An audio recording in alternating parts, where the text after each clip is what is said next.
All right. So there's a quote from what's attributed to Mark Twain. I doubt it's really a Mark Twain quote.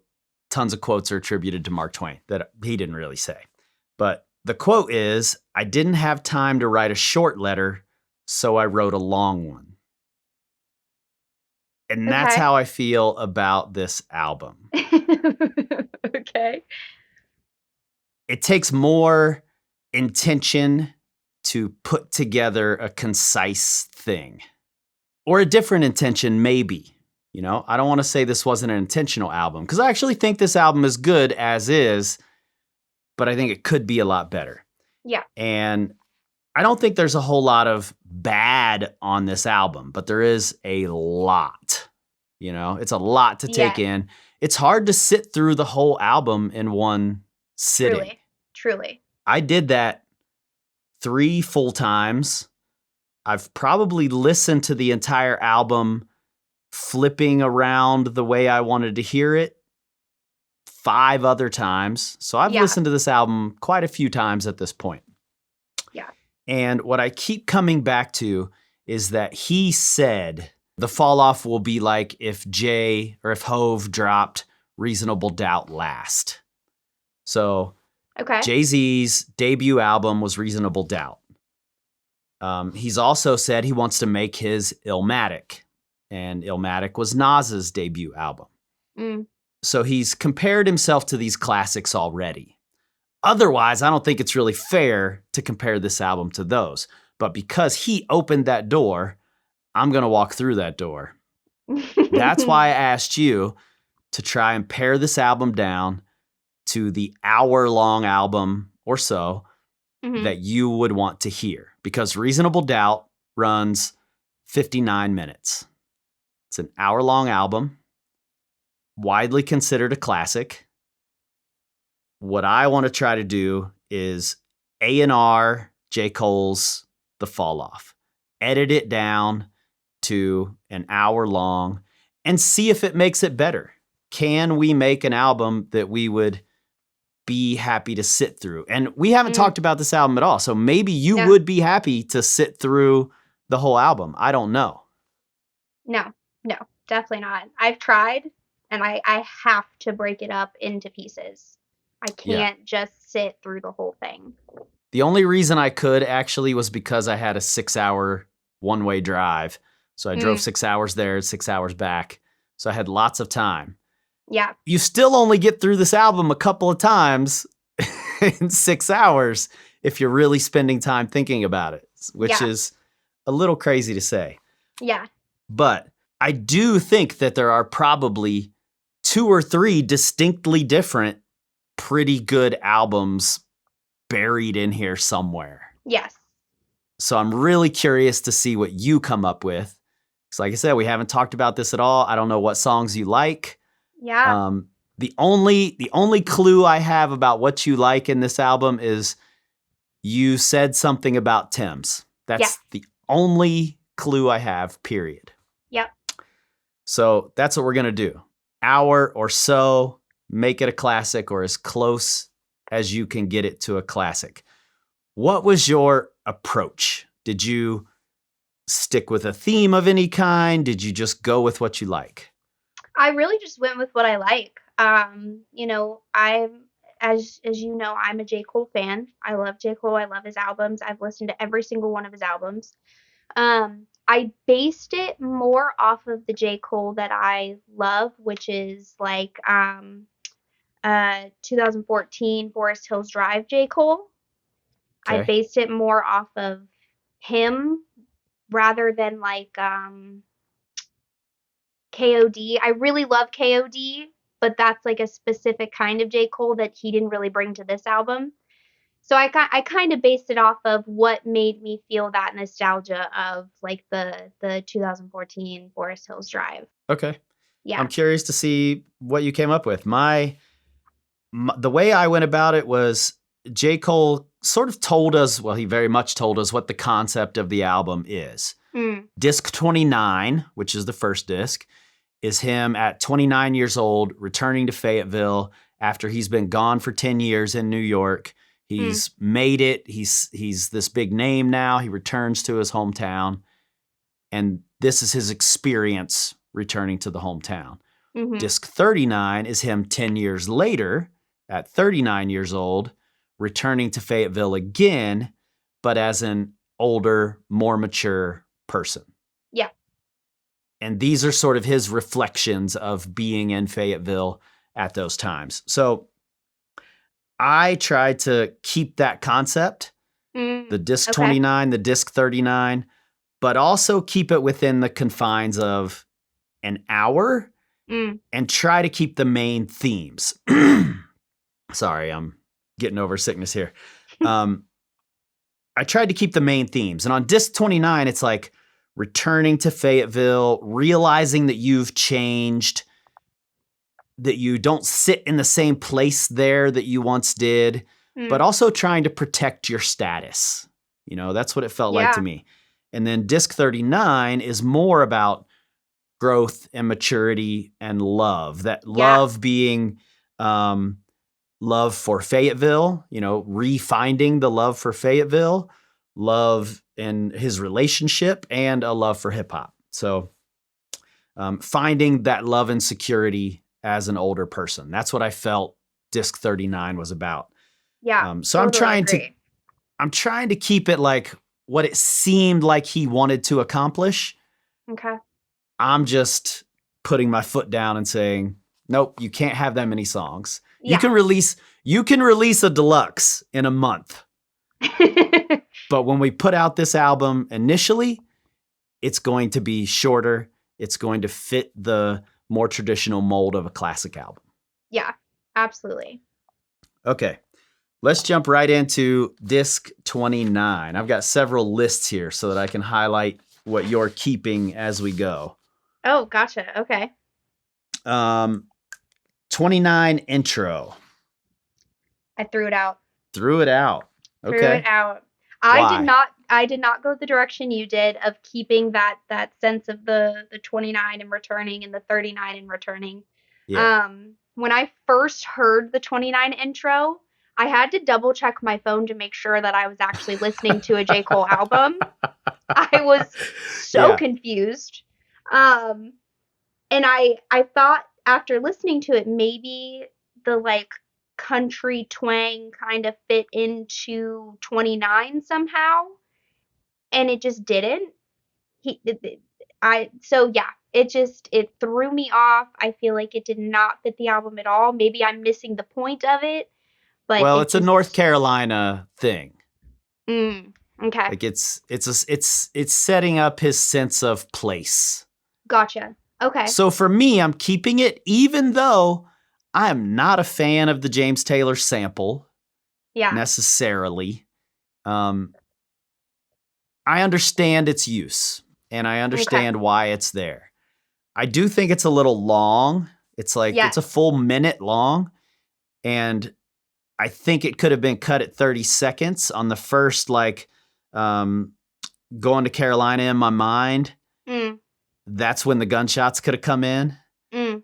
And then I like it as a setup for the next song. So Okay. I'm keeping it, you're cutting it. Cutting it. Next song is 2-6. I love that song. I kept it for sure.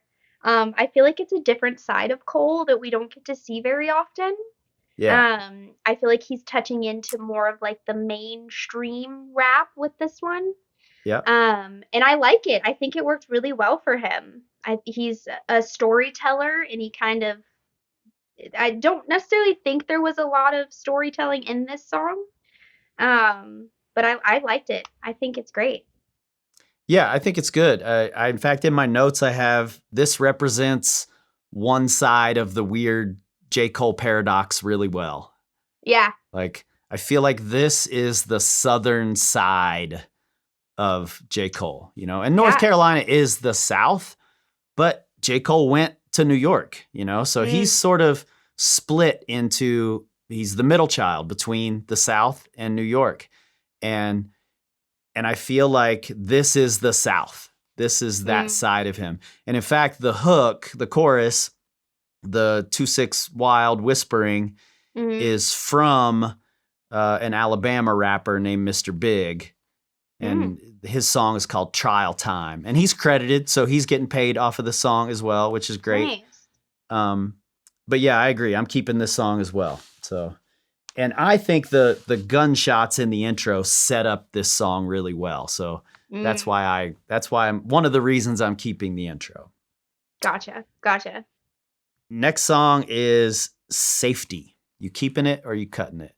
I kept this one as well. Like I Okay. was saying before, it gave me that nostalgia of 2014 Forest Hills Drive. Like it gave me that feel like it could have very, very easily fit onto that album. So I loved it. I definitely wanted to keep that one. Yeah, same. I think this is one of the better songs on the album. Yeah. The third verse has caused some controversy with the homophobic slurs that are used. Mm-hmm. And I'm back and forth on that. Like, on one hand, it's like it really represents a man, a straight man, coming to grips with those things. Yeah. But I also think it could have been written better. So if I were A&Ring this album, I would say, Cole, I love this song, but we need to rewrite that part. You can still stop yourself from using the F word. Right. I think that's a poignant moment, but we don't need the dick in the booty types before that. Yeah. We can get rid of that. That does not need to be there, you know? Yeah. You could get your point across probably even better if you spend a little more time rewriting that bar. Totally But agree. otherwise, I really appreciate that story because, you know, I grew up in the era before Cole, and there was certainly a lot of homophobic language before we learned that was wrong. Right. It is interesting to me that this happens for him at 29. You know, like that was that's only like 12 years ago or Yeah. something. So it wasn't that long ago. You know, I was coming to these realizations probably when I was 19 or something. Yeah. And that was way before J. Cole was 29. So Yeah. So I do feel like it's a little late to be coming to that realization at 29 years old. So I agree. I also think that this song, even though I'm keeping it, even though I think it's a great song, it highlights one of the main gripes I have about this album. And that's that he uses like other people's messages and rehashed concepts rather than ever really giving his own thoughts directly. Okay. And this song is like other people calling him and telling him things, you know? So he's getting this message across of we were homophobic. This, you know, we're starting to learn that now by someone else writing him a letter or leaving him a text message or calling him or something. Yeah. I would sort of rather hear Cole's thoughts on it, you know? Yeah. Like I would like to hear him reflect and go a little deeper more often than he does on this album. So I think it works well in this song. I wish there were more times where he gave us what he's thinking. Yeah. So. Okay. And I think his fans would love it if he did that, you know? Yeah. So. Oh yeah, for sure. All right, you're keeping Safety. Yes. Run or Train, number 4. I hate this song. I do too. hate it so much. Yeah, I can't stand the hook. Same. I did not like Future on this song at all. It's already so hard for me to get into Future. There's very few songs that I even really like him on. The only one that I can really tolerate to listen all the way through is Like That. And I really just listen for Kendrick. I tune this song out almost immediately when it comes on. And that can't happen on a classic. No. If it's a classic, you cannot just be tuning out a song. No. Not in my world anyway. No. I also just don't like the whole fuck the world theme. Like I understand it for that time in his life, Like when he's returning there, he's realizing, there might be some people looking at him sideways. Mm. So I sort of get that. But at the same time, that theme has just been done to death. So Yeah. I'm over it. The whole Run a Train thing, not Yeah. interested. No. No. And to piggyback off of that, the whole F the world mentality, I feel like that's also like at 29, I feel like we're getting a little too old for all that. I could understand 19, Yeah. maybe even 20, but 29 we should be a little more mature at that point, I feel like, but maybe I don't know. Yeah. I had that same thought a lot. And Yeah. maybe it's because you and I were both forced to be more mature at that age. Yes. Yes. We both had kids by then. How old were you when I was 30? I mean, you would have been 9 or 10 already. Yeah. Yeah. So Also, I'm not we had 29 yet, so I we turned had a 29 lot this of year. right. We had a lot of experience, or will have a lot of experience at 29. Yeah. Cole doesn't have a kid yet when he's 29. He's Right. not married yet. He's not, he's living this superstar life. Yeah. Or just beginning to live it. So I can get it to a degree. Okay. Yeah. Next song, Poor Thing. I really liked this one. I kept this one. Me too. I loved the vibe. I loved the sample that's used. I loved a lot of the samples that he used. But I think Do you know that what this sample is? no. It's Set It Off from Boozy Badass. There's only So one sample that I knew what it was immediately, and it's way later in the album. Okay. Yeah, so I think this represents the southern side again, using that boozy sample. This one for me, I really like it. I would probably cut if I were like, again, talking to Cole, I'd be like, I love the energy. I love the aggression you're bringing. Let's cut the punk bitch scheme a little shorter. Because it starts to feel a little repetitive. Yeah. And at the end of it, he switches the scheme up. He's still keeping the same rhyme scheme, but he's not using the words punk bitch anymore. So I think a couple of punk bitches and then those switches that he uses would work way better. Yeah. And I think it would have been an even more powerful song had he not gotten as angry as he sounded and instead kept it a little more pity based. Yeah. Because he's doing the whole thing like poor thing, like you don't get it. You just don't understand yet, And I think if he would have kept it a little more pity, it would have been even more powerful. Yeah. Yeah. I would like to hear that. I'm not saying that would be what would make the album, but I would like to hear taking that approach to it. Yeah, and I'm glad you said that because I meant to go back to this song after you told me that we could go in and we could chop up songs that we wanted to. I meant to go back to this one to shorten that punk bitch part because it does drag. It just drags on where it's like, okay, we get it. Like, let's switch it up a little bit. Yeah. So I meant to go back and chop that one up, but totally forgot. Number 6, Legacy. I just couldn't get into it. Man, so far we're on the same wavelength here. Really? That's so funny because I really thought you would have liked that one. Nah, it's cliche. It doesn't add to the narrative for me.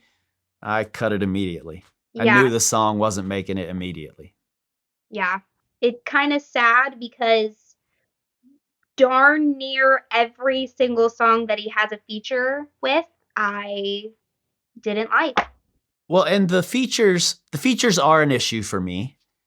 I didn't put in here that I would add features just because I'm trying to respect his platinum with no features thing he's Yeah. got going on.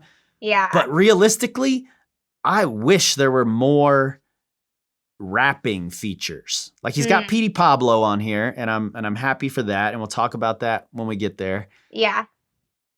But there are great North Carolina rappers. Little Brother is an amazing group from North Carolina, underground group, incredible MCs.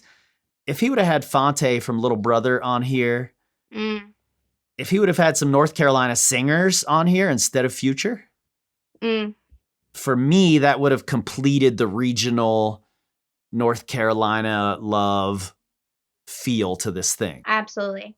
Now, would you say that that comes from a place of hip hop or from because you've been deep diving so much into Kendrick lately?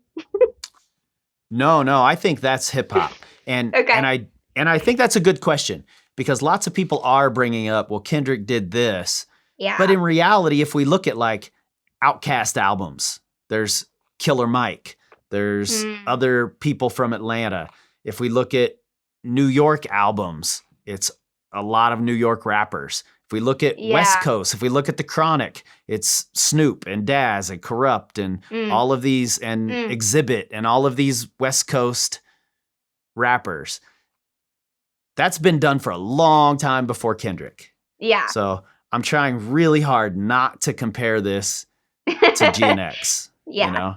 Because I loved GNX. I think it's an incredible album. But it's also like 40-something minutes long. You know? Right. It's short, it's concise. So I've tried not to compare this because he's obviously going for something different. Right. And I'm trying to respect his concept here.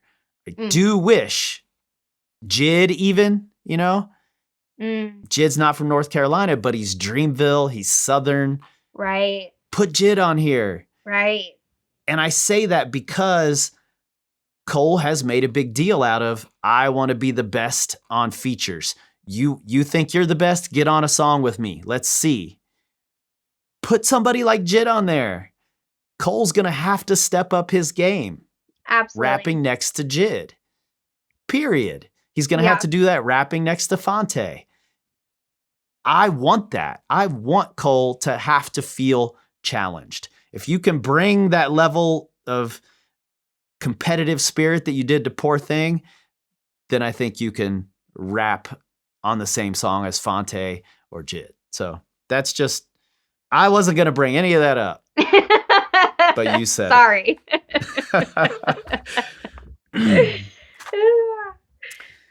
Bunce Row Blues. So this is a half keep, half throw away. Okay. I am only keeping Tim's part. Okay. I'm cutting everything out except for Tim's part. What if someone else was doing the chorus that Future does? The Usher part, because that's an Usher interpolation. Is it? Yeah. Okay. There's so many different things in this album that sounded familiar. Because there's a lot of samples and interpolations and reusing, rehashing. There's a lot of that here. So I guess I didn't catch that one. Definitely if it was done by somebody else, I could see myself liking it more. I can't stand Future. I can't. I hate his voice. It's so played out. He's so overrated at this point. I didn't hate him on here, but I do agree that it could have been like, I think Anthony Hamilton is from North Carolina. Could have been Anthony Hamilton singing this. Could have been Tim singing this, you know? Or use an Usher sample. Yeah. Yeah. I think for me, this might be the best song on the album. Interesting. Okay. I think it's the most creative. It's the most original, even though it interpolates Usher. Like I think it's an Alchemist beat, I think it's an Alchemist beat.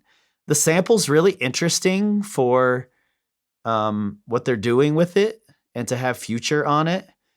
So I kind of like this one. Okay. There is if anyone listening knows this, I would love to know.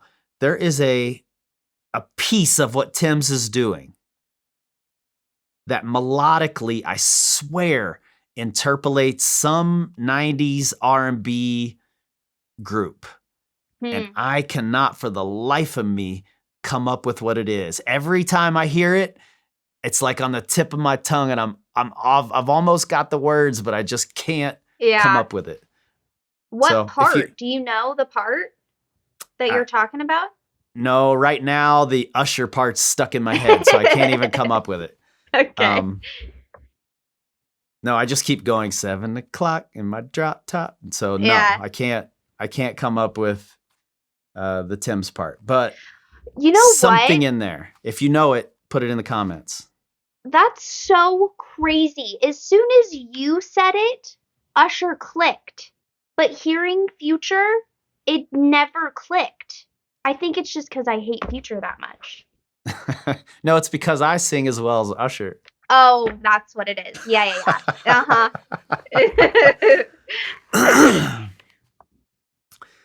All right. Who the fuck is you?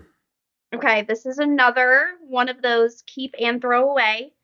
Okay. Everything from 2 minutes and on, I would keep. Oh, you don't like the first part? The first part I don't like. I love the way that he starts rhyming at 2 minutes. It's a very I can't even think of the way that it goes now. I meant to write it down so I could rap it, but I can't remember now. I love the way that it flows and the cadence that he's keeping at that point. So I would cut it, write it 2, and then keep the rest. If you couldn't cut it, are you still keeping it? Like if you couldn't cut it in half, are you still keeping it? Yeah, I think I would still keep it. Yeah. Okay. Yeah, I like this one. It uses a sample from Mobb Deep's song "Drop a Gem on 'Em," which is a song that has a great backstory. They were dissing Tupac, and then they heard that Tupac died like the day the song came out, or within a couple days of the song coming out, and they asked for it to be removed from radio. Wow. So it's got a cool backstory. Though I do question the use of a famous sample from a diss song after what just happened in the past couple of years. I do question that choice, you know? Yeah. Because it's going to make people think about it, right? Right. So yeah, I think I'm keeping this one. I do like the beat switch a lot, the part that you like. This one, it's interesting. I didn't notice this the first couple of times I listened to it, but it starts with this ring, ring. You know, there's this phone call thing happening in the beginning. And that's also the beginning line of another song. And I think that's important to the narrative. And I didn't catch that the first couple of times. But that helped me keep this song regardless because I like how it plays into the narrative. And I'll talk about that later. But yeah, keeping this one. Yeah. Drum and bass. I am going to keep that one. Me too. I think this one actually is a great pairing with Who the Fuck Is You? Yes. Because it feels like, you know how when someone says something disrespectful or that you take the wrong way or whatever, you crash out a little bit. But then after you step back and think about it for a while, you're like, okay, I overreacted. Yeah. You're still wrong, but I overreacted. You know? That's what this feels like to me. The whole, get out of my face with what you're talking about. That feels like the more measured, I've cooled down, who the F is you? Yeah. And I think that's a cool thing to have happen. You should be doing that by the time you're 29 years old. Absolutely. A lot of men don't by the time they're 29 years old. There are almost certainly times when I did not do that after I was 29 years old. but it is something you should be doing as you're maturing. Even if Right. you react incorrectly, you should still take the time to step back and react in a better way. Yeah. And I think he's realizing in this song that he can come back to Fayetteville.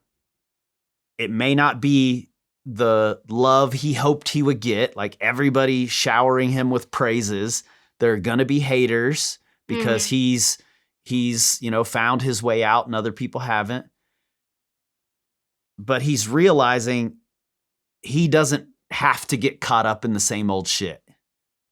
He's realizing, oh, maybe, something that happened when I moved back to High Point, because that was a terrible neighborhood for me. Yeah. It resulted in me going to prison. It was a bad neighborhood for me. When I came back to take care of Mama, it was this whole, oh, you think you're better than us thing. And my response was, yeah. Yeah. Yeah. I do. I do, because I am. Yeah. And I think that's a valid response sometimes. You can grow and be above shit, and that's fine. Yeah. And I think he's starting to realize that some of the shit going on here, I'm above now. I'm beyond now. However, the final sounds we hear are presumably him loading a gun. And I think that's important for a couple of different reasons. But number one, he's still he's a superstar. He's going back to this place. He's protecting himself, but he's also quick to trigger. No pun intended there, but we just got who the F is you. So he'll crash out, when disrespected. So there's still some of that in him, coming back to this place. Next is the Let Out. I trashed it. Oh man. I think this is the worst song on the album by about 100 times. Yeah. It's so bad. It has some important thematic elements in it. Okay. But I don't think we have to have them. And I would not keep this song for any reason, because here's the thing. I think it's a cool concept. I think it's the most original concept on the entire album, talking about the danger of the let out. When I was coming up, when I was going to clubs, when I was 19, 20, 21, the let out was the most dangerous part of the night. And I've gotten in multiple fights during the let out. I've watched a person get hit by a car right in front of me at the let out. Oh my gosh. I've had to save a woman who was getting beat up by a guy at the let out. And I've had to save a woman who was scared of a guy at the let out. So it's that time when everybody's drunk. They've been in the club. Their energy's still high. And you're all going out the doors at the same time. Yeah. And it's a dangerous time. You don't know what's going to happen, Yeah. And I like the concept of talking about that. I just think the execution was absolutely terrible. Horrible. Yeah. I wanted to like it too, because I liked the concept, but it was so bad. Yeah. Yeah. I mean, similar. It couldn't get into it. It just, and I didn't even pick up on the whole theme of the song, because it was just that bad. I wanted to skip over it as soon as I started hearing it. Yeah, I didn't like it. And I tried. Next, Bombs in the Ville, Hit the Gas. I also trashed this one. Me too. Yeah. It was just so long. I felt like it just took forever, and we've already had some longer songs up to this point, so it's like, when is it going to give that you can get your point across in a much shorter song? You could have easily split this into two separate songs. No doubt. I actually like the concept at the end of the song where he's like FaceTiming himself, you know? Mhm. Even though that concept has been done a lot. Like Mm. it's I've rapped a letter to my future self. I've had a conversation with my younger self in a song. Tons of rappers have done that. Yeah. It's not a new concept. Maybe FaceTiming is a little different, you know? Yeah. That's the only difference. And it just, otherwise, the song just feels repetitive. It feels like you already said all this. I don't need to hear it again. If I'm a mega fan, I'm keeping this song because it's fine. Yeah. But if I'm trying to make a classic album, this is cut immediately. Yes. We don't need it. It doesn't add to the album at all. Yeah. Yeah. Agree. Lonely at the Top. I really liked that one. I kept it. Me too. I like that his voice is different, that he really tried to play a different part in this song. I feel like one of the issues that I have with Cole sometimes is that he doesn't branch out from his just very basic Cole telling a story rap Yeah. voice. And Yeah. I like that he switched it up for this one. Me too. I, however, am moving it to the next disc. Okay. I think it's too mature to be on Mm. disc 29. Okay. Okay. You don't think maybe it could play into, okay, now I'm at this mature level, let's jump into 39? No? Nope, Okay. Okay. I don't. Because that's 10 years. Yeah, that's true. That's 10 years. Yeah. And I'll explain this more as we go on, but I think this works really well later in the album, and I'll bring it back when we get there. Okay.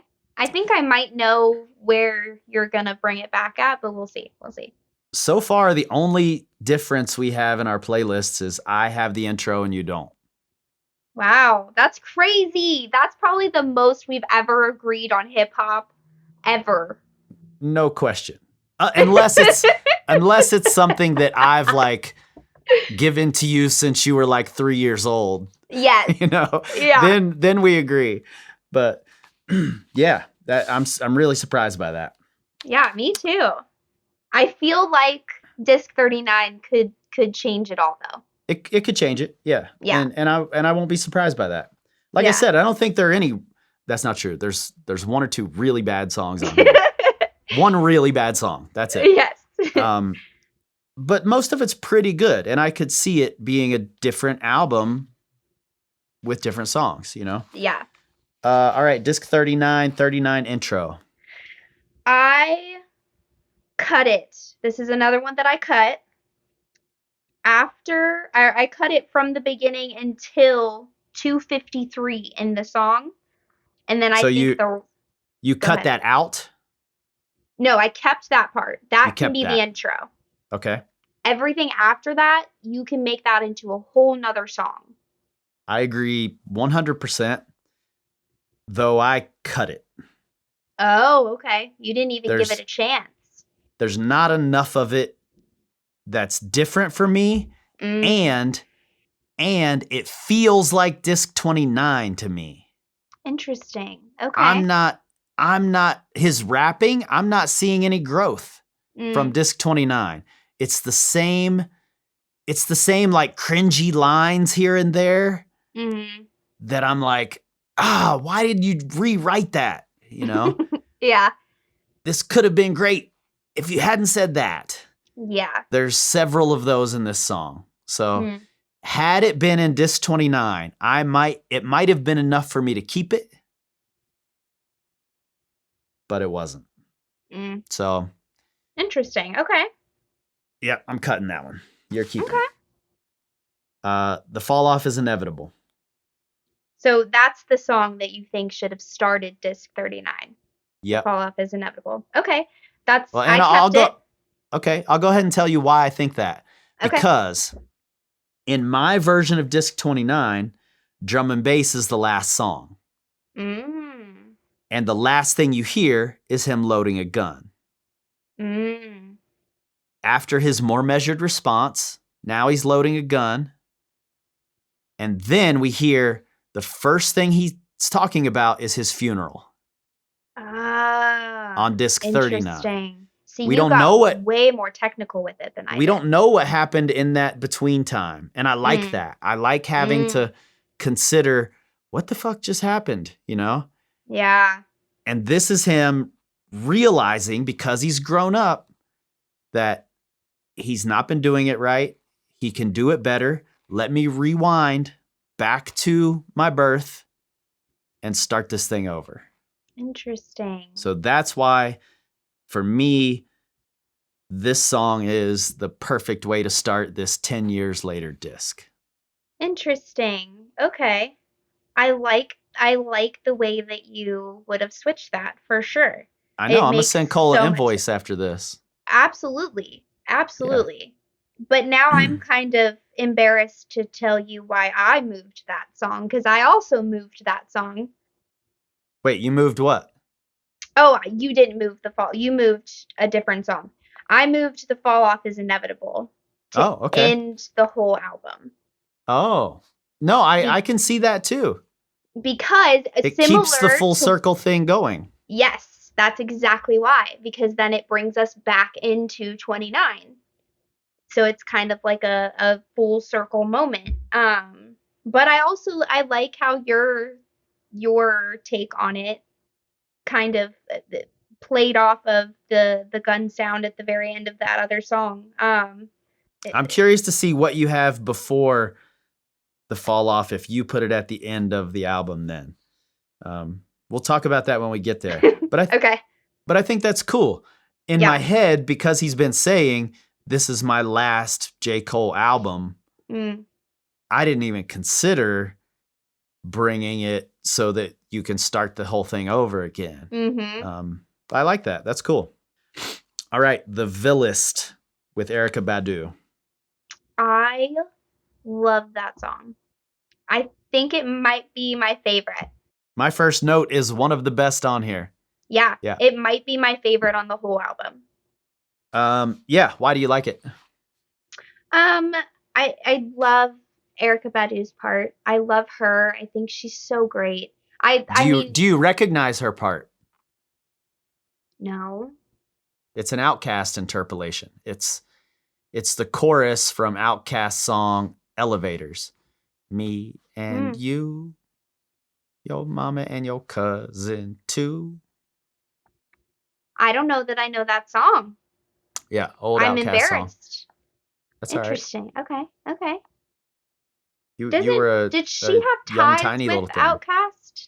She and Andre have a kid together. They have a kid together. Yeah. Okay. Yeah. I thought so. That's cool. I like that. But I just that I have a huge heart for female rappers and female hip hop people. So She's incredible. oh my gosh, I just love her so much. So honestly, if she hadn't been on that song, I don't know that it would have been my favorite. Same actually. Yeah. That's an interesting point too. And another like point in the pro column for more features.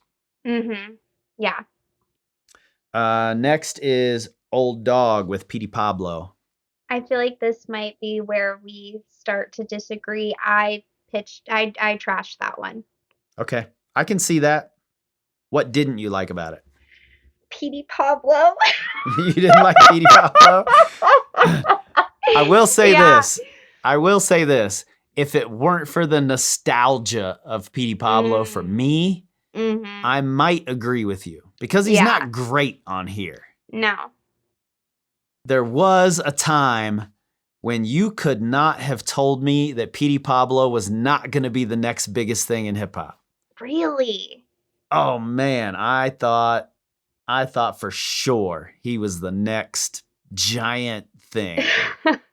I couldn't tell you a single thing that he's done. I really He don't had a think I really could. popular song that was probably, I don't even know when it was. You would have been really little if you were even alive. Um, that was North Carolina, come on and raise up. Take your shirt off. Twist it around your head. Spin it like a helicopter. Something like that. What? Yeah. It was No. this crazy song. And he's sort of doing it on here, talking about taking your shirt off and spinning it like a helicopter, you know? Yeah. And you've probably heard this interpolated in other songs too, but didn't know where it was coming from. Lots of people have used the P.D. Pablo spin around your head like a helicopter thing. And I really like the No Limit, like it sounds like a No Limit piano that the sample. It's sort of this like sinister piano. It really took me back to a time in Southern hip hop. Okay. That I would have to look and see what the years were. You would have been like 3 years old, I think. So not something that I'm necessarily familiar with. No. And it was very much a moment in time. Like the whole No Limit movement was very much a moment. And you just weren't around for that moment. So I can totally understand that. One of the things I really like about this song is that it starts with that same phone call, the ring, ring sample, whatever that is. It starts with that same thing as Who the F Is You did. Oh, okay.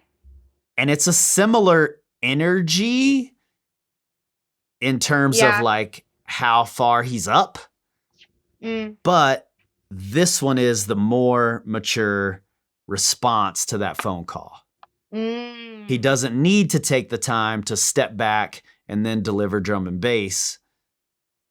He's just celebrating. On this one, he's celebrating Fayetteville. He's celebrating North Carolina after that phone call. So for me, thematically, this one works really well. Even beyond the nostalgia of it for me. Yeah. And this one interpolates T.I. also. So P.D. Pablo's chorus is T.I.'s 24s. The melody of it anyway. It's not the same words, but it's the same melody. Okay. So another like Southern classic that he's pulling from. There's a lot of that on this album. Yeah. It feels like an homage. It feels nostalgic, but it's also like how many classics pull so much from other people. There are. Maybe the Games documentary does that, but more in his lyrics, less in the beats. So I don't know. I haven't settled on that yet. Life Sentence. I kept it. Okay, me too. I like it. This is the first one that I realized he was taking lyrics from someone else and using them in his own way. And I actually like the way that he used these more than the original. From the DMX song. Is that what you're talking about? Or did I miss something? It's Games Are Being Played. How's it going down? You're thinking that's a Drake song. It's not. It's not. It's Drake. Drake took it from DMX. Okay, well then I don't know the DMX version then, I guess. But I like how Cole used it more than than how Drake used it, from what I know. Yeah. Drake did it on You With Me, I think it's called. From Views, right? Is You With Me or What? Yeah. Yeah. And DMX, who hilariously hates everything about Drake, was the first one to do it. Interesting. Huh. Yeah. I guess. And I think I agree with you. I think Cole's use of it is way better. Yeah. And I'm not even sure it's Cole. I haven't decided if it's a DMX sample or if it's Cole. No, it's Cole. Because it sounds a little like a DMX sample that's pitched to me. What? I'm not sure. It might be Cole. Like, I'm on the fence. I'm not sure. Okay. He does a good okay. job of it if it's Cole.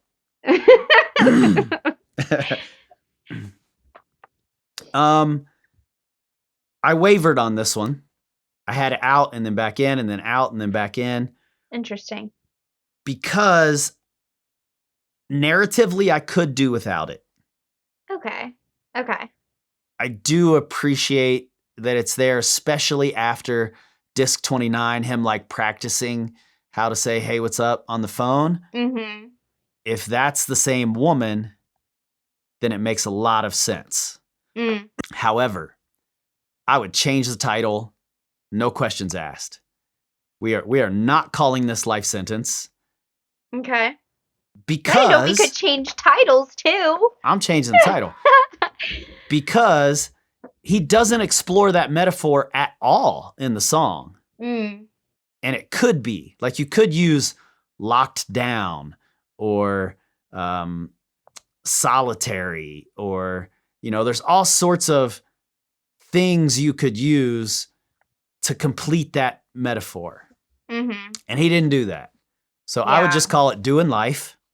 And if people want to make that leap themselves, they can.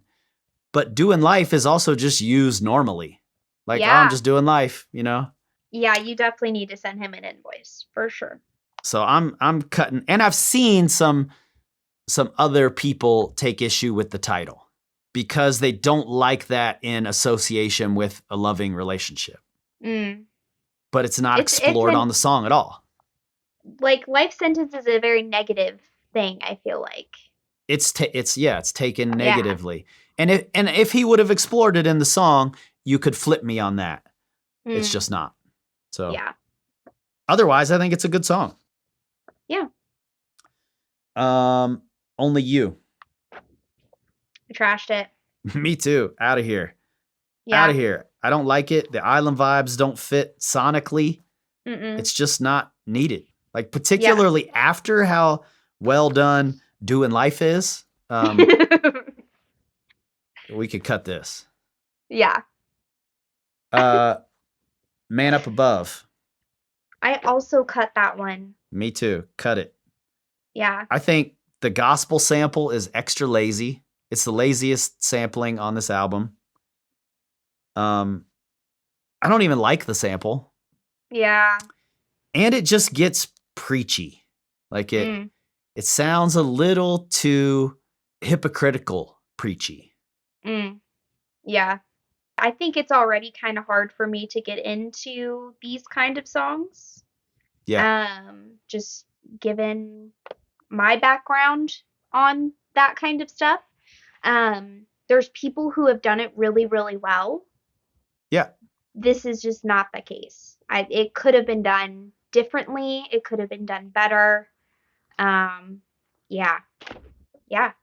Yeah, I have a friend, shout out Luke, who one of the things he likes about this album is how Cole's exploring his faith more on the album. And there are some bars here and there where he does that.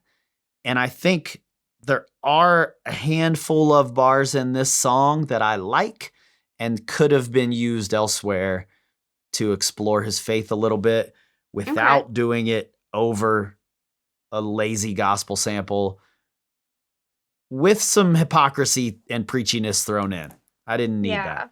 And it doesn't add to the narrative for me. So cut it. I Love Her Again.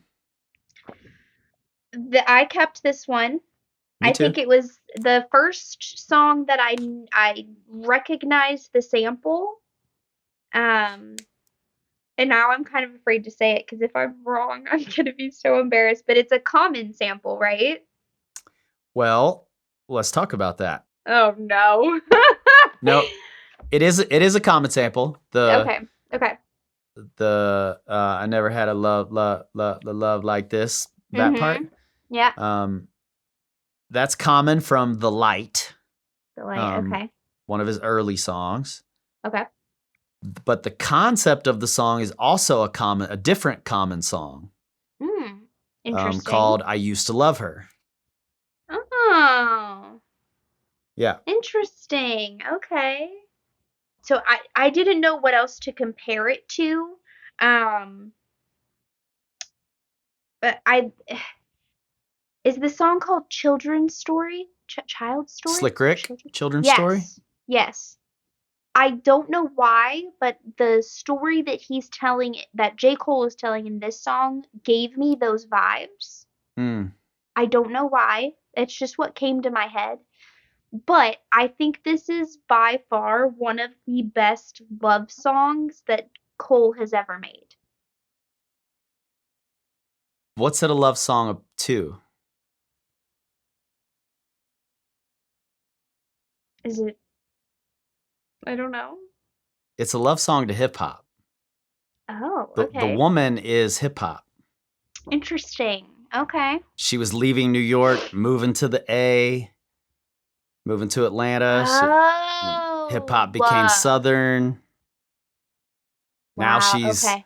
now she's Okay. got an OnlyFans, and you know, Ah, that all so makes so much sense. yeah.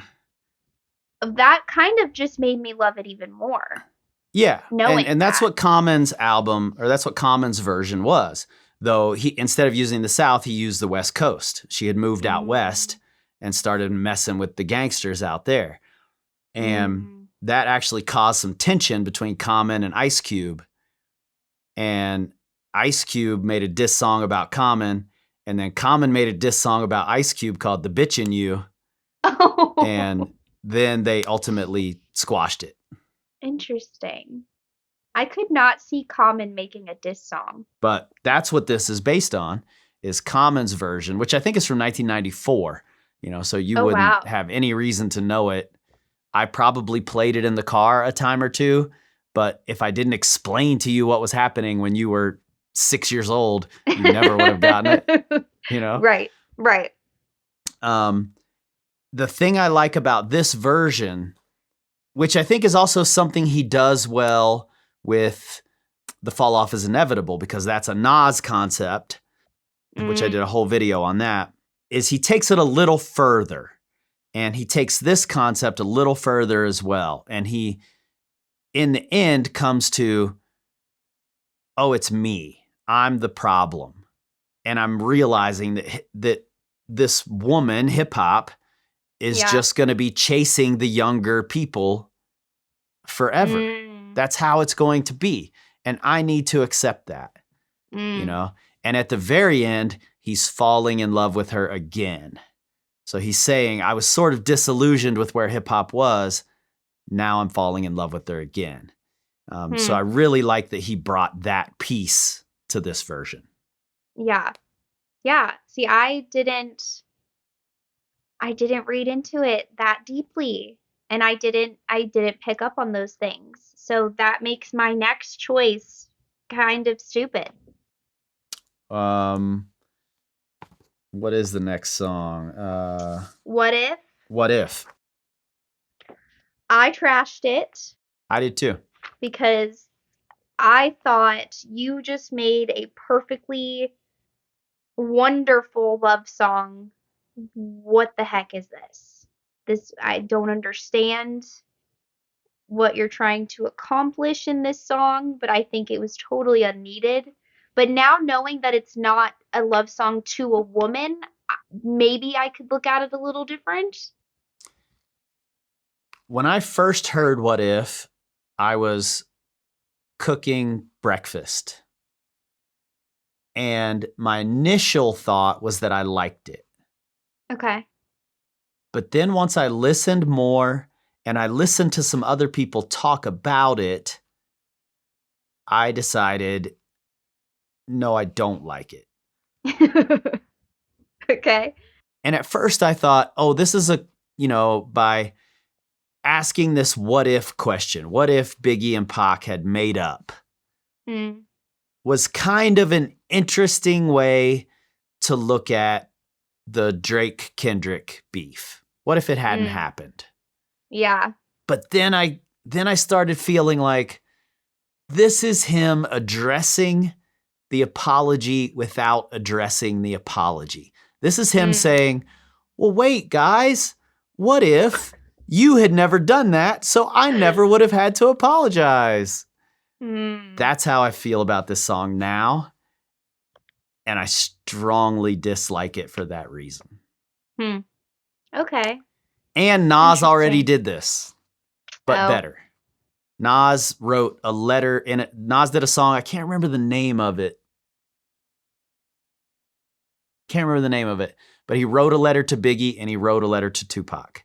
He wasn't trying to erase history. He just wrote a letter to them saying, I love you. You know, I respect you. I wish you were here. That's the better way to do this song. So if you're going to be rehashing a bunch of concepts already, at least do them a little better. Yeah. And this was done worse, in my opinion. Man, knowing that he has taken so many aspects from other legends, it makes me look at the album a little differently. So how can you classify it as this amazing classic of an album if you're just taking things from other people and Well, I think a trying to lot of make them Cole's your fan base own? doesn't know. Okay. And I'm okay with that because in a lot of these cases, he does make a reference. And if you want to go deeper, you can figure it out. Like in I Love Her Again, he says Common Sense. And that was Common's name when Common dropped this song in 1994, was Common Sense. So he's letting you know, if you want to go deeper and you want to learn about it, that's where this song came from. Gotcha. But he doesn't always do that. In this song, he doesn't do that. And it may not be a direct, reflection of what Nas did. And it might just be him talking about Biggie and Pac and he wishes it never would have happened. But you can't be that dumb. You can't think that everybody isn't going to say, oh, this is about Kendrick and Drake. Yeah. Yeah. You're a really intelligent person. You cannot think that this is going to slide by. Period. So it's out. Yeah. Quick stop. So Actually, hold on. Oh, stop. Oh. This is where I'm putting Lonely at the top. Oh, okay. I'm putting it right after I Love Her Again. I just fell in love with hip hop again. And now I'm realizing it's lonely up here. Like, I'm not disgruntled about hip hop anymore, like a lot of the other, older rappers are. I'm feeling comfortable in myself again because I, am falling back in love with hip hop. But also, it's lonely up here. Yeah. Yeah. It feels like a mature reflection that fits here. So this is where Lonely at the top goes for me. Okay, quick stop. Okay. At this point, even every time I've listened, at this point, I'm just kind of over it. I'm ready for the album to end. I'm really just kind of over it. This isn't a bad song, but just given the fact that we're at what? This is the third to last song, so we're probably at an hour 15 minutes at this point. Depending on how you've edited it. Yeah. Well, in the actuality of the whole album. Yeah. Totally. I don't think it's a bad song. If it were shorter, I would keep it.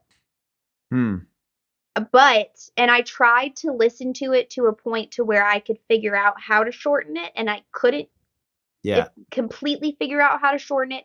But if it were shorter, I would keep it. Otherwise, I trashed it. Yeah, this one I'm keeping, and it's my last song. This is the final song on the album for me. It puts it at 56 minutes. Okay. And actually, when I went back and forth with Life Sentence, or Mhm. Doing Life as it should be called, I was going back and forth between Life Sentence and I Love Her Again. Mm. Considering taking I Love Her Again off just because it was another rehashing of an old concept. Mm. And I just kept putting one on and taking the other off. And then I was like, I can keep them both and it's still under an hour. I Okay. do think if I took one off, it would be a slightly stronger album. But Yeah. I can keep them both because I set the hour limit and it's at 56 minutes. I like that he's just said it's lonely at the top. I'm feeling a little disenchanted. I love hip hop again, but I just feel like what is it all doing? Is it worth it? Mm. And Mhm. then he meets this person at the gas station weed man at the gas station, comes up to him and realizes it's him and tells him how much his music meant to him. Mm. And that's what this is all for. And I think Mm. nobody does it better than J. Cole when it comes to connecting with his fans. You can say Yeah. what you want about whether that's performance art or it's really him. It doesn't matter. He's connecting with his fans, and his fans are Yeah. feeling it regardless of whether it's performative or not. I don't care about that. If I'm a big J. Cole fan and J. Cole's driving up to me in his Honda Civic with his new Little engine, black Honda. selling me a CD out of his trunk for $1, that's the biggest day of my life. Yeah, Whether it's absolutely. performative or not, I don't care. Yep. Nobody does that better at that level than J. Cole does. So Mm. to have one fan come up to you and tell you your music meant the world to me after feeling like, oh, I just fell back in love with hip hop, but I'm feeling lonely up here. I'm wondering whether it's worth it. Have that person come up to you and make it all worth it. That's where the album ends. Mm. For me, Yep. that's it. That's great. That's a great way to end it, for sure. Yeah, I think and obviously we'll get to this one in a minute. I think the last 2 songs are just so not needed. They're so not I needed. agree. It just is they absolutely could have been left off and it would not change. I mean, it would change the album because the album's way too long, but it wouldn't affect anything, really. And I actually kind of like Ocean Way, the bonus song at the very end. Mm. Like I don't, it's fine. I thought it was an okay exit to the album, Yeah. but not for a classic album. No. So you're ending it with I Love Her Again. Yep. Cool. I think that's a cool end. Like Well, no. My last song is The Fall Off is Inevitable. Oh, that's right. Oh, I think Yeah. that's cool too. Yeah. I think that's a cool ending. I Love Her Again, then The Fall Off is Inevitable. Yeah, I like that. I will say this about Quick Stop, though.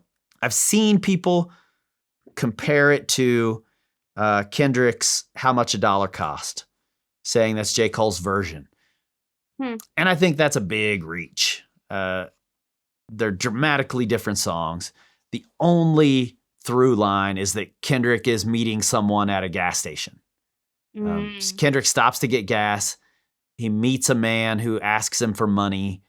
He doesn't give him money. Turns out it's God asking Kendrick to show him who he is, basically. That's a whole different concept than this. Totally different.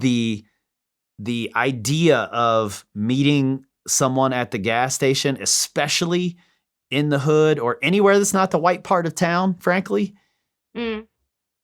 it's going to happen. Like you can't go to gas stations not in the white part of town and not run into the weed man or somebody trying to sell watches or incense or something, just panhandling. People are going to come up to you at the gas station, period. Yeah. That's a common thing. I don't think this is his version of Kendrick's How Much a Dollar Cost. No. I just don't. I do think it's a better album this way. Our albums are Mhm. really similar. I'm They really really are. surprised by how similar our albums are. Um, how long is yours? Do you know? It's 54 minutes, okay. not including where I would Yeah, slice same. certain songs up, but yeah, 54 minutes. Yeah, same. Mine is 56, but it gets down to about 50 if I Mm, could cut out all the things I want to cut out, you know. yeah, Um, this was fun. I am I blown liked it. away that our albums are so similar to each other. Me too, honestly. I'm gonna put up. Do you have your playlist on Spotify? Yeah, I called it my fall off. Okay, I called mine "Fall Off," but better.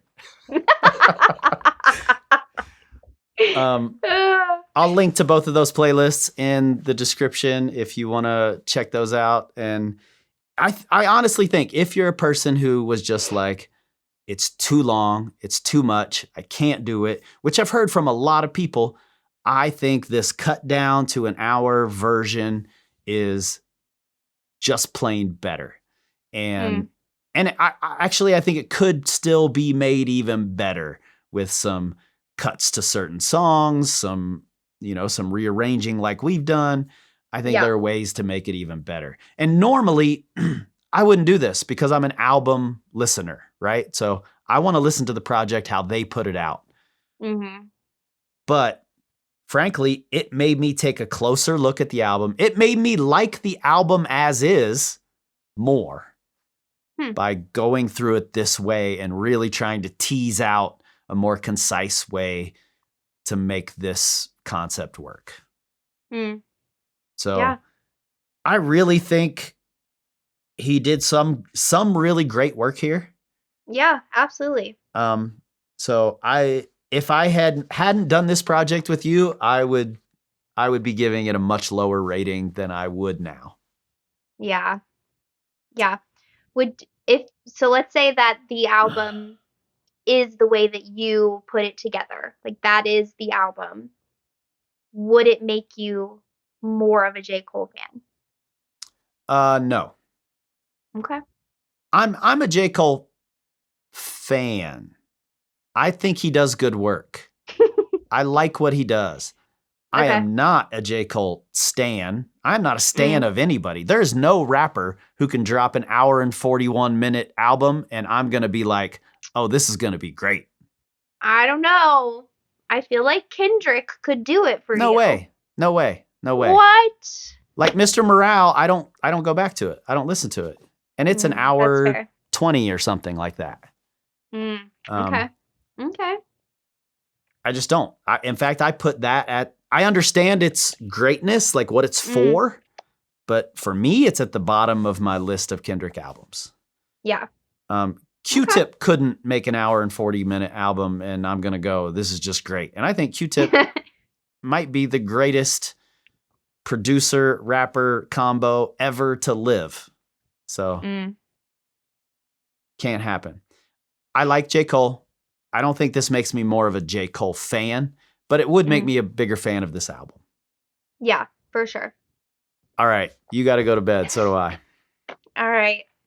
All right. I love you. Love you too. Bye. Bye.